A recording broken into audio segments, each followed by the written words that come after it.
This segment of the news is brought to you by Sun Oil Limited. Welcome back. Quarantining Bahamians who have recently returned from China, where the coronavirus has infected more than 40,000 and killed as many as 1,000 people, is costing the government a pretty penny. Health Minister Dr. Jcntvnews says it has cost the government so far nearly $80,000. When you include accommodations, food, security, transportation, etc. Now, that does not include the cost of the personal protective equipment, which would have been a part of our emergency supplies anyway.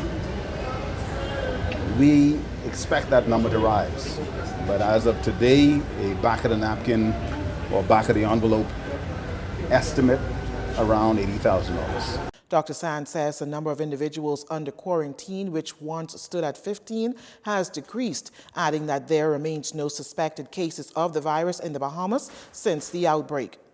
I believe that we're down to 13 persons under quarantine.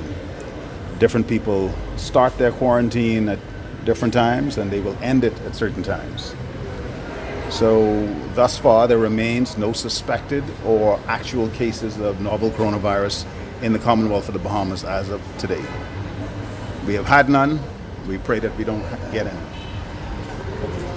Last week, Dr. Sand said the government would reconsider a change to the new coronavirus quarantine measures to align the Bahamas with that of other countries. His response came after meeting with Chinese officials who requested that Bahamian officials reduce the 20-day incubation period for quarantined individuals to 14. Chinese ambassador to the Bahamas, Huang Kangzhou, expressed that the Bahamas' quarantine measures were stricter than other countries and hoped that the time frame would change.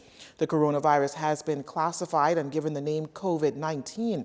World Health Organization Chief Tedros Adhanom Ghebreyesus updated reporters in Geneva and called on the world to fight the new virus as aggressively as possible. The word coronavirus refers to the group of viruses it belongs to rather than the latest strain. The virus itself has been designated SARS-CoV-2 by the International Committee on Taxonomy of Viruses. Researchers have been calling for an official name to avoid confusion and stigmatization of any group or country.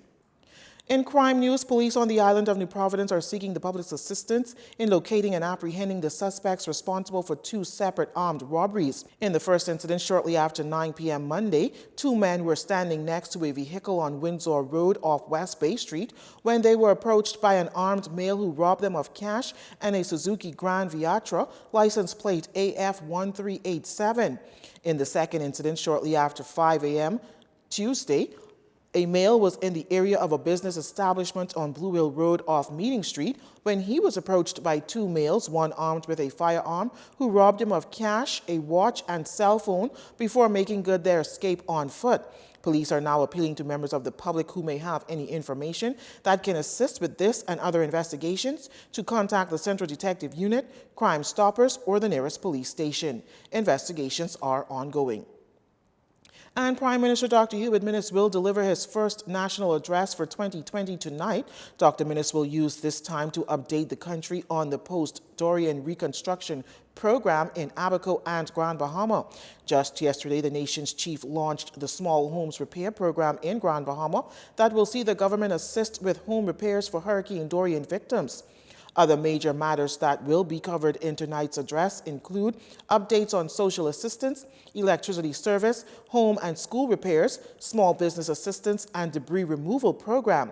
That report will air on ZNS TV and radio and local TV and radio stations, including Jones Communications Network at 8 p.m. Stay with us. Dorino Saunders is up next with sports. This segment of the news has been brought to you by Sun Oil Limited.